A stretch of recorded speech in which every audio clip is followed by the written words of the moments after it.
Good evening, everybody, and welcome to the Wilson SFL Kickoff Show, Season 24, Week 2. Week 1's already in the books. I'm Mike Dykes. He's Gerald Smith. Gerald, how you doing tonight? Doing good. We're finally up to dress code. Last week Yeah. was a little bit dressed down. You decided to flaunt your championship to the entire league. Yeah.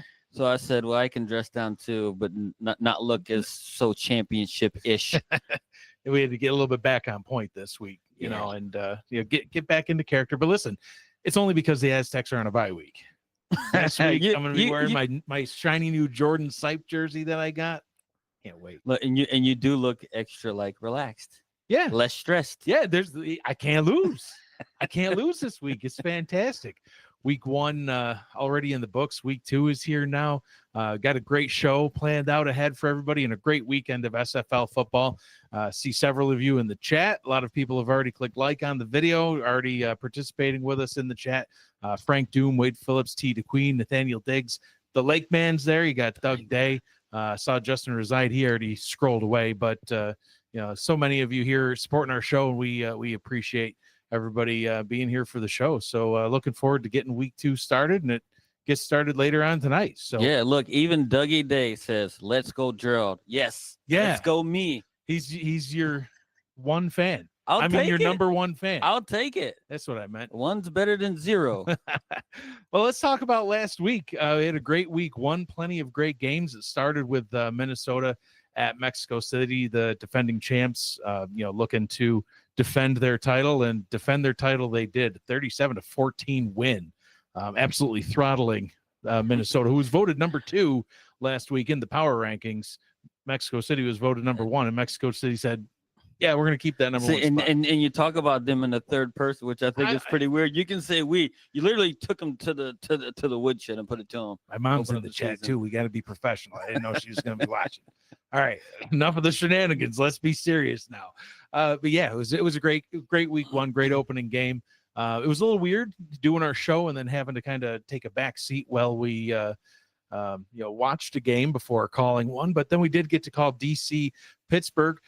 Pittsburgh ended up losing that game, but they did great. They did better than 2-10.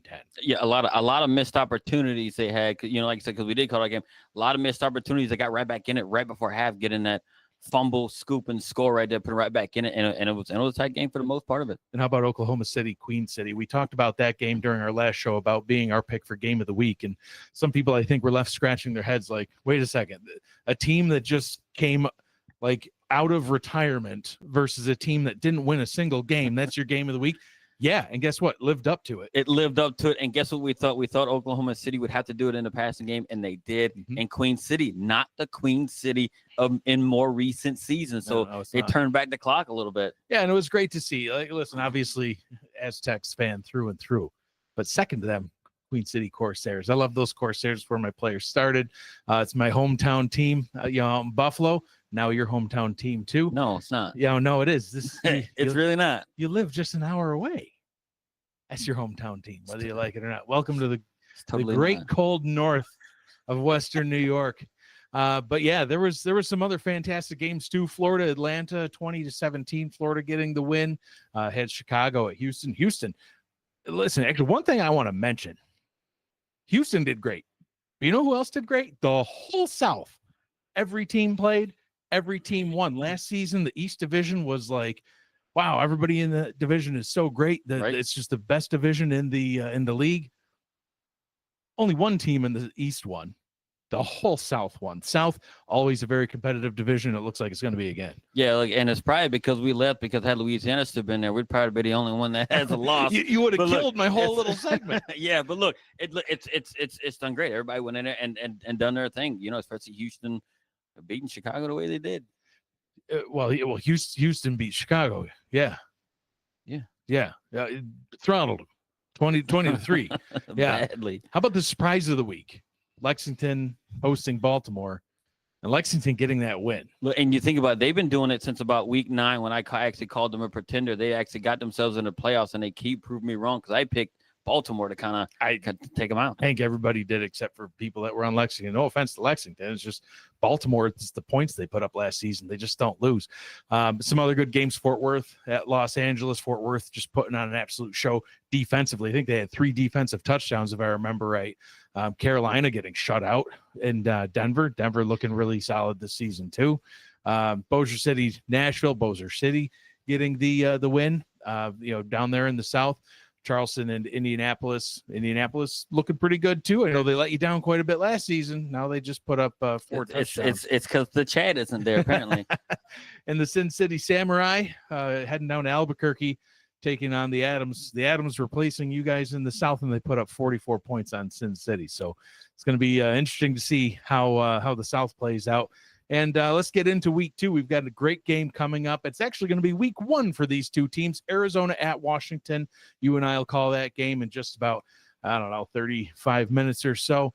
And then at 10:15 p.m., we've got Houston at Albuquerque. So somebody in the South will lose this week because those 2 teams in the South Division, Eric Vincent and Anthony Ellison, will be on the call.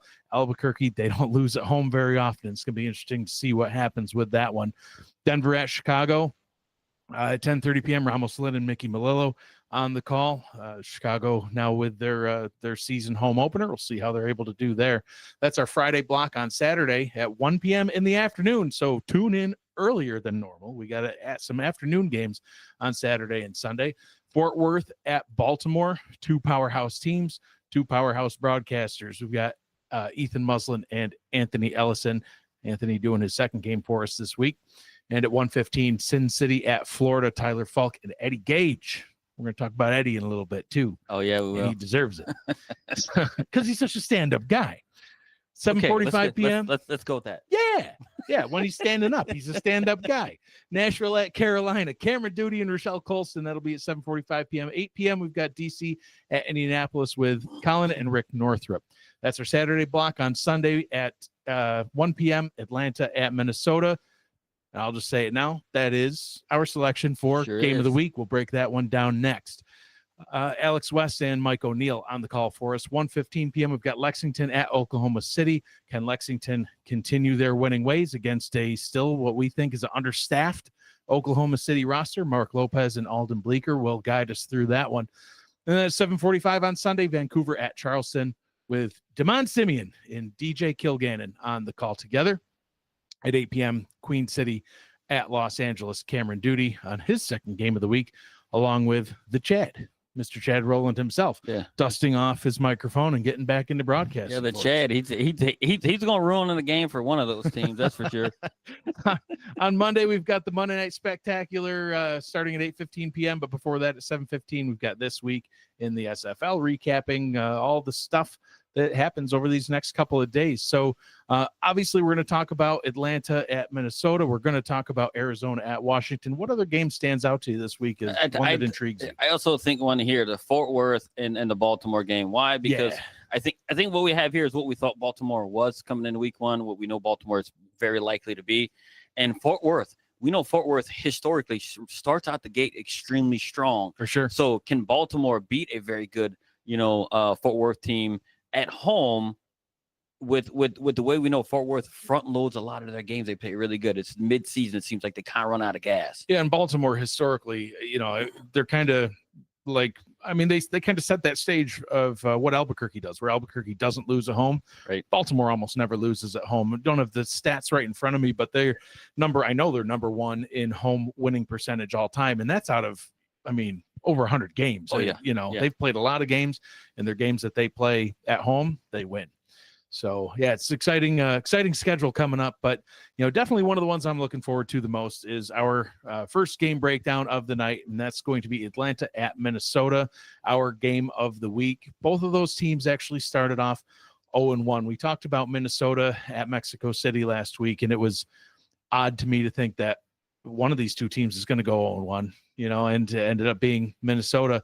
But for one of these 2 teams, Atlanta overperformed last season. We talked about that too. They ended 6-6, but nobody even thought they would get that high.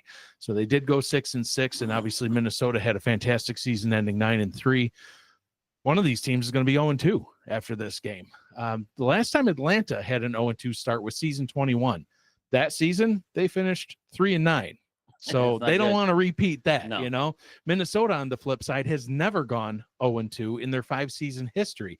Ironically, however, for those that don't know, they've started off now 0-1 for the third consecutive season. A team that's never missed the playoffs has, most of the time they've existed, lost their opening game. And they've actually won division titles starting out that way. Yeah, 100%. So, you know, losing the first game, not really a big deal for Minnesota because they've always bounced back from it. You know, they finished 9-3 last season, 10-2 the season before that, and they advanced to the semifinals both times. But they've never gone 0-2. I think they only lost 3 games all last season. And if I remember correctly, like their week 1 losses were very large as well. Right. When they lose, it's not that they lose by like a little bit. It's look, one of the games may have been a squeaker or last something season, like that. Yeah, last but the season prior to that, they got like murdered. And here it is. I mean, let's call it what it is. They got murdered. They did last week. Yep. Atlanta, they played a tough game last week against Florida. They struck first. They hung in with them for most of the game. There was a couple of costly turnovers and a few key plays. It's really all that kept them from getting the win over Florida. Minnesota, on the other hand, they got throttled by Mexico City. They suffered their worst loss since week 11 of season 21, and we are in season 24. So it's been a while since they've lost like that. And back in season 21, they lost by 28 to the Fort Worth Toros.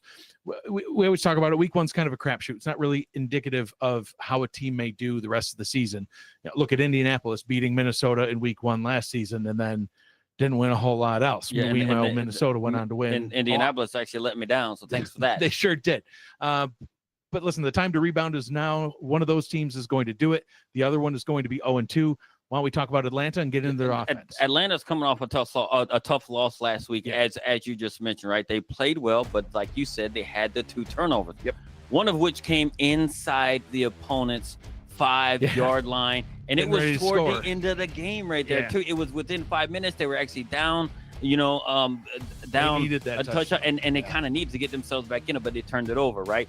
The run game was pretty good, right, with the addition of fullback Hitori Hanzo and Hubba Kimbrough to assist BDG, who we know is a Hall of Fame running back, right? The passing game was solid as well, especially with the addition of Ryan Roosevelt to the receiving corps. He was tied for the actual team lead in receptions with 4, along with Fox Highwind. Fox Highwind was the lone receiver to catch a touchdown pass. Yeah. Ryan Roosevelt was not. So, but it was a situation where it's like, hey, look, he's contributing right off of week 1. But like I said, those 2 costly turnovers by Bryant Dynasty, right? One was on their very first drive of the game. Yep. He threw a pick, which shut it down right there. And then the other, like I said, was late in the game inside the 5-yard line. Yeah. That potentially cost them a chance to win that game. They cannot have those type of key mistakes. You have to start out really, really good, especially against a team like Minnesota, similar to what Mexico City did last week. Right. You guys came right out of the gate. It was a little bit slow, but you hung in it. You didn't give anything away and put yourselves in bad position. So, but they cannot have those type of key mistakes if they want a chance to win against a team who historically has an extremely tough and stingy defense. They sure do. And let's talk about Atlanta's defense too. The defense actually played really well against the 5-time champion Florida Storm. Their pass rush much improved over last season. That did show in week 1. Yeah, and this is the thing. Look, and what they did, they brought in some interesting blitz packages to be able to apply pressure, and they were able to get 2 sacks. I can't tell you at what point in the season. It was probably halfway through the season before they exceeded the 2-sack mark because they couldn't apply pressure at all, right? And but where they didn't really get themselves in a good position is that they gave up a lot of what I like to call splash plays, big plays, which put their defense in tough spots. Some were just downright misplayed by the defensive back that left the receivers with a lot of yards after the catch. Yes. So, and for them to be successful going forward, they're going to have to eliminate those type of mistakes. They can't give up those type of yardage and make this, hey, you catch it and you make a bad play and they're running for days. So they're going to have to clean up their coverage mistakes this week if they want to beat Minnesota. Yeah, absolutely. I mean, obviously Minnesota also being 0-1 like we talked about, but 9-3 last season, semifinals each of the last 2 seasons. This is not a team you can sleep on, even though they got taken to the woodshed, as you called it, by the defending champion Mexico City Aztecs. Right. But that's not really a true picture of what they're going to do through the rest of the season. And they were forced into a lot of tough situations, right, that you guys actually put them in, and they were not able to generate any type of momentum on offense. The MVP quarterback in Johnny Reno had 48% passing last week through 3 picks. The run game didn't help either. Right. Look, they only had 48 yards on the ground last week. Right. And that's a credit to the defense, that you guys was putting out there. And when the defense was giving stops from you guys, you didn't, your offense was continually putting up points on their defense. Right. So, and it's not a recipe for them winning, to even try to win against a championship team like Mexico City. So, look, they will need to revert back to the formula that got them to the semifinals last season. Why? Because it worked, right? If it ain't broke, don't fix it. I think they may have tried to outsmart this out, try to outsmart you guys out there, and it just didn't work. Look, and defensively, they need to correct their run defense. They surrendered nearly 200 yards on the ground to the Aztecs last week. Look, and as a reward, what do they get to do this week? They get to face Hall of Famer running back BDG Hollywood and his crew, right? Look, and they also allowed 75% completions and passes last week. Again, not a way to win games, right? Like they need to revert back down to what they did before. And the defensive backs, look, they only had 3 pass defenses last game, right? Which tells me that they were not even in the area to even bat a ball down. The receivers were way too open, and they can't allow that to happen. Their coverage was not very good at all, to say the least. If they don't correct those issues, they could start the season for the first time 0-2. Yeah, they absolutely could. Robert Henson in the chat says, I thought we were talking about Minnesota, not Mexico City. Listen, we're talking about what happened in the game. Yeah, Mexico City happened. I don't know what to tell you, Robert. It was. Look, when you get beat bad like you got bad beat there, you can't blame a guy like me for saying Mexico City did this to you. Right. So I don't know. That's what happened. Do better. Do better. So, I mean, listen, talking to Eddie Gage, he called that game, and talking to him pregame, I know he spoke to the coaching staffs of both teams, and Minnesota admittedly says that they were trying to change things up and do something a little bit different, to try to counter what Mexico City would bring. But to your point that you made a little bit ago, if it ain't broke, don't fix it. You might need to go back to the well of what got you to 9-3, that got you up into the top 4, last season, into the semifinals, and a field goal away from the championship game. This close, 2 seasons in a row. And I'm a guy who just, and you probably heard me say it time and time before, dance with the girl that brought you, because that's what got you to that point. That's it. Keep going with it. Don't look at that shiny broad you walk into and look at. Dance with the girl that brought you. She's committed. Absolutely. So, all right. Well, that's our game of the week. Atlanta at Minnesota. Can't wait for that one. But now we're going to get into a little bit of a different segment. We talked about how we were going to do this going forward through the rest of the season here, just to change the show up just a little bit. And last week we basically did an off-season team spotlight. That's because we didn't have any game film from season 24 yet. Correct. Now we do. So what we're going to do each week, I'm going to break down my offensive player of the week. Gerald's going to talk about his defensive player of the week. And then in a special new twist, we've actually got a little bit of collaboration going on now with another SFL show, The Streets Are Talking. So we actually are collaborating with the Streets Are Talking show.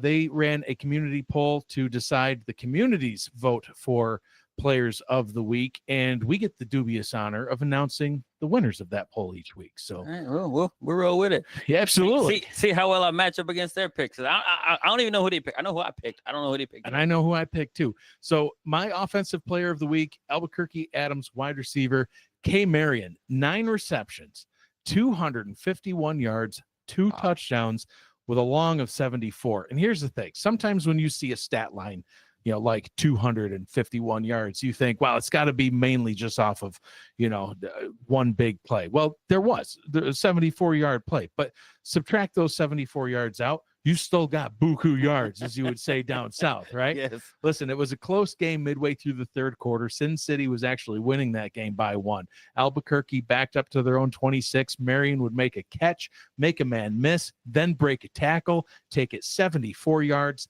to the house. It was a great play. Sin City, they would climb back, or they would try to climb back into it, I should say.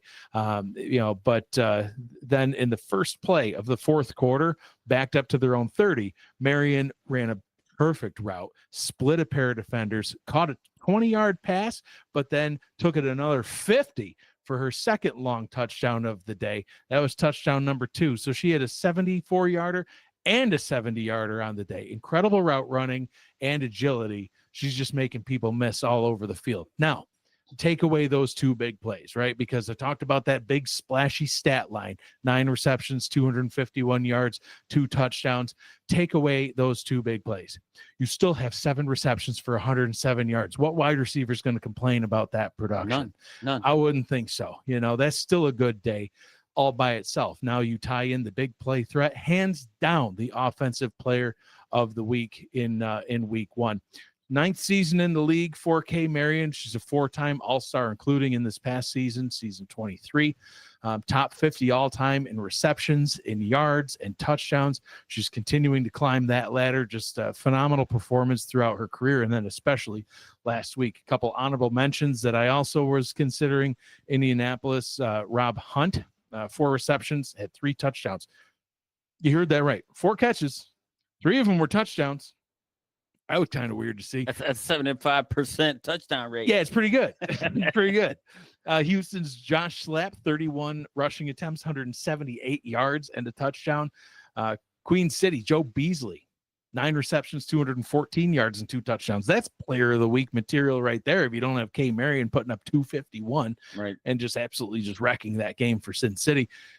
And then, tooting our own horn a little bit, Mexico City's Ray Bentley, 24 rushing attempts, 123 yards, and a touchdown. But wait, there's more.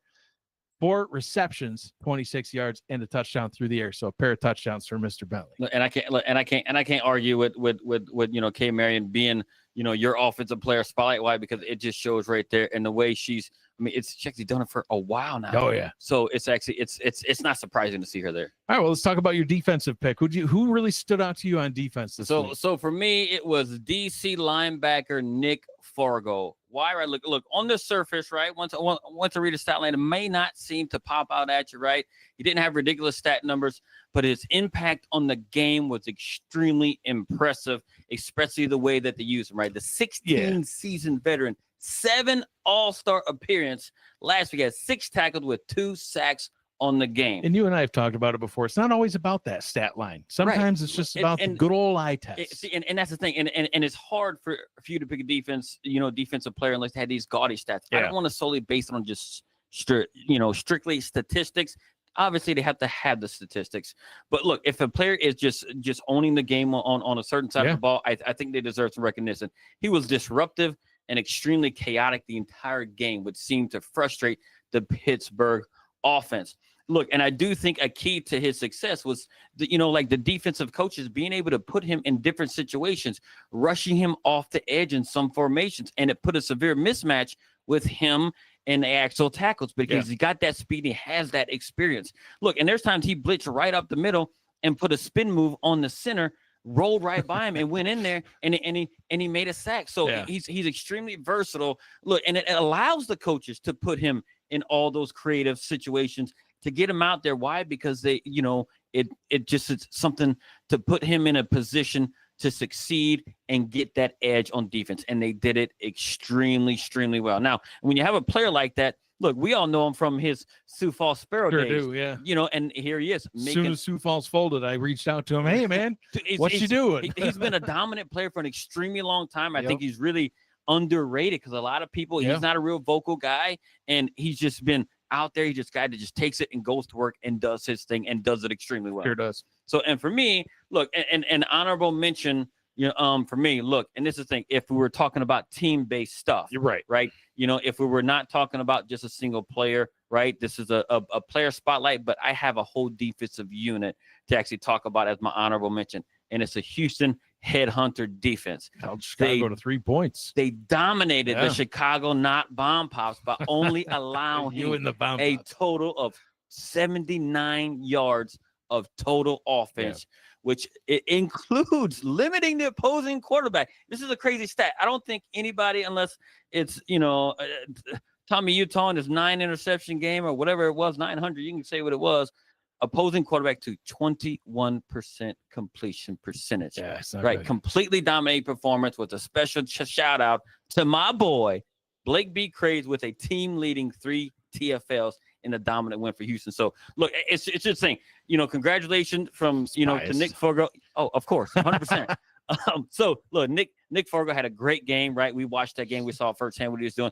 In Houston. It just, they just completely overmatched, Chicago, and Chicago just couldn't get anything going. Man, between your son being on the defense and the Lake Man being their quarterback, now I'm going to lose you as a fan. Oh, I love to meet some Lake Man. He's solid.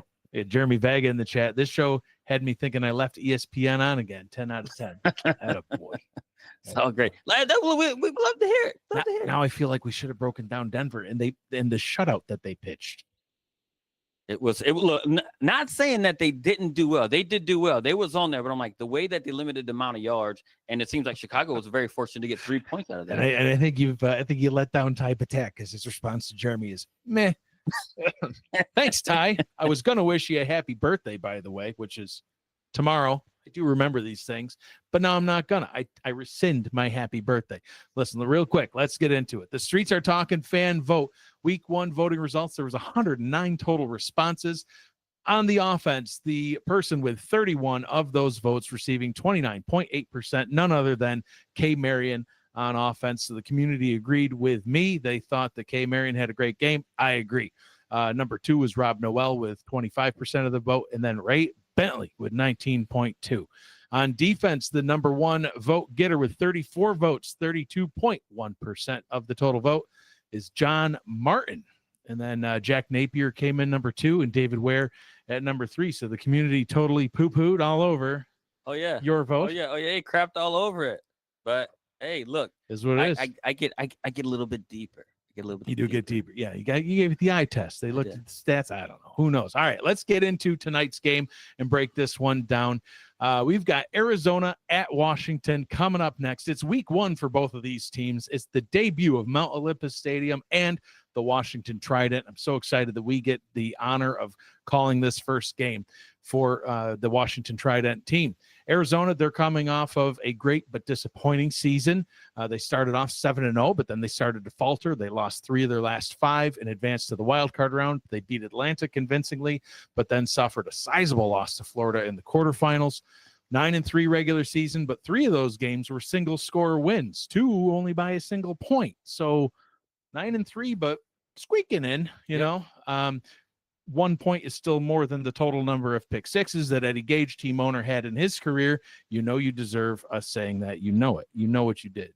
So he deserves so much more. He deserves so much more, but that's all that we have time for right now. But we're going to be calling his game for the next hour and a half. So we'll see. We've got some more time on the mic. But so what sort of Arizona team are we going to see this season? The Washington Trident, on the other hand, former Motor City V8s, former St. Louis Gladiators. One time you were a coach on the St. Louis Gladiators way back in seasons past. Now they're owned and operated by Robert Thump, who relocated and rebranded the team out to the great state of Washington. A good chunk of the offense carried over from Motor City, about half of the defense too. Yep. They also had the number 4 overall draft pick in cornerback Maxwell Quimby, who joins 9 free agents, 7 of which are on the defensive side. So they kind of rebuilt that whole defense. 4 of the free agents are from Arizona. How about that? So we got center Charles Michael, defensive tackle Tina Begin, outside linebacker Nathaniel Diggs, and strong safety Albert Begin. They square off tonight against their former team. So great storyline. Great to see both of these teams in what is their week 1 and the opening debut of the Washington Trident Stadium. I don't know even what to think about how this game's going to break down, but what do you think about Arizona? So look, last season, Arizona started out as hot as a desert last season in Arizona.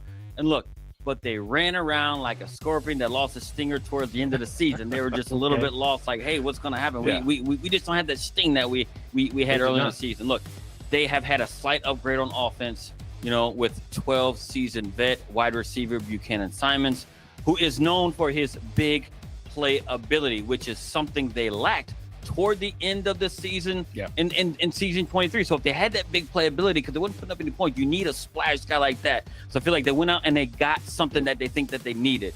Look, and they lost 4 of 5 offensive linemen. As you say, one of them went to their opponent tonight, right? So, but we're able to pull in 4-time All-Star Sean Crooked, along with 3 other offensive linemen, season 22 All-Star Kiara Storm, Kiara Sting, and Stan Clark, to just get themselves back a solid O-line. For sure. Look, and they need a solid O-line group with the type of, starters they actually have with the running back and the quarterback as well.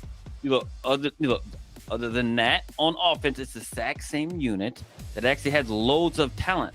But can they get back to their season 19 and season 20 type form where they reached the championship 2 times in a row? That's something we've been asking ourselves for the last few seasons. Like, hey, look, they have the tools to do these things, but can they do it as they did there? I mean, we were talking about them maybe winning the championship if they didn't have to play a Baltimore team, and they got there, and they've actually, but they haven't been back since. They struggled, especially in the playoffs and everything else. So we're going to see how the offense is going to perform. Yeah, and we're going to see how the defensive unit performs as well. Obviously, it's a unit that arguably has improved a bunch over the past seasons. And I think they've actually improved much more than what they were last season. Yeah. They upgraded at the cornerback position in my mind with Xavier Rue III replacing Bo Martin Jr. Rue is a more physical cornerback. He was more verbal too. You noticed him in the chat. Dude, that's why he's physical. He's more verbal. That's what I'm saying. He's putting himself out there. Yeah, let him have it, right? The trash talker type person and everything else. But he's also a physical corner. He played in Nashville,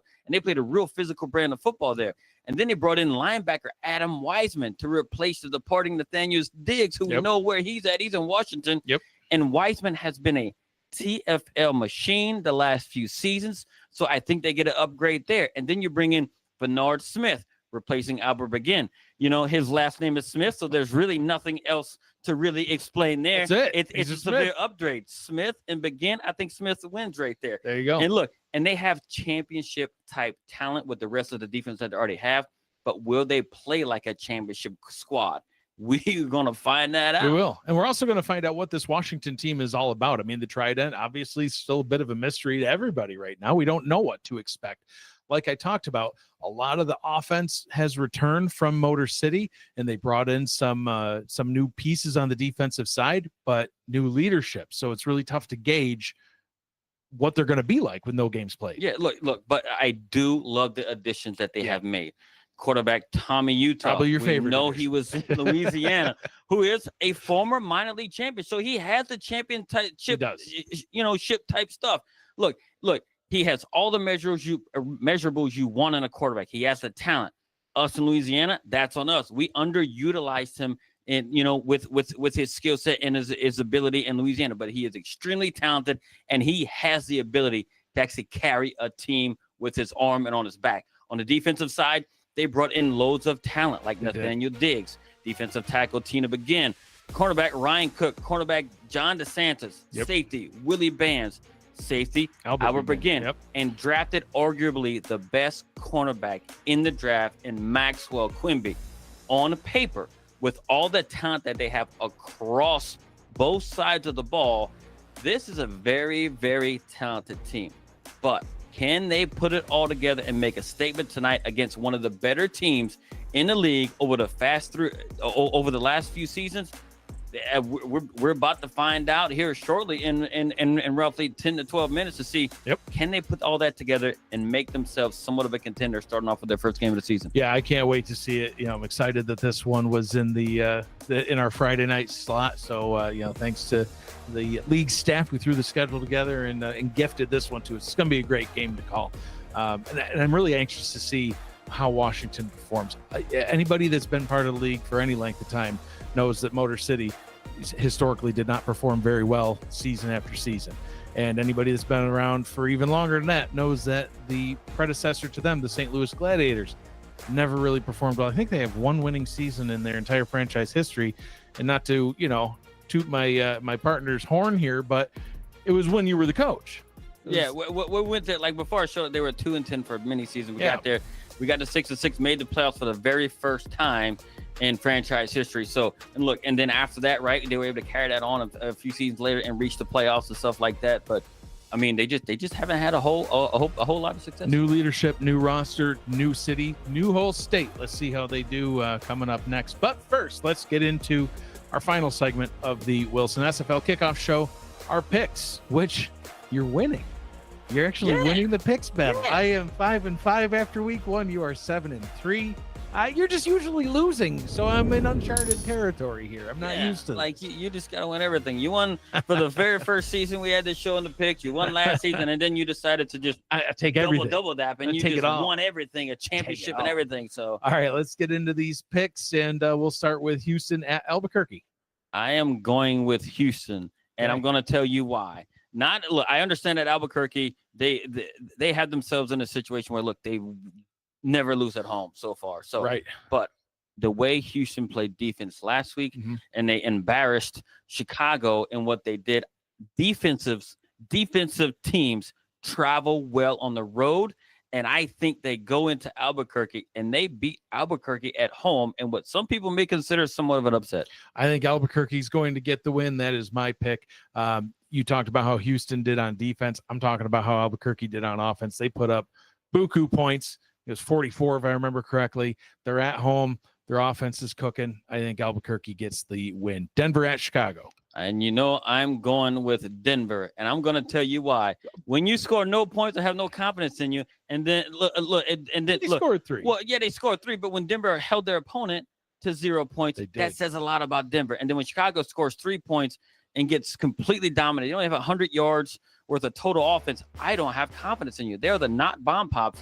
And I do think that it continues. And Denver, me referring to them last season when we had a whole situation where we were grading some teams and I went off script and we'll talk about more teams than what I actually was supposed to, called them, hey, they just, digging in a dumpster, looking for treasure. And guess what? They found that treasure in some of their staff changes that they had. They brought in the right players and everything else. And they have something pretty special, I think. I'm going to go with Chicago. They're at home. I think they rebound from last week. I think they're going to look to see what happened in week 1, adjust it.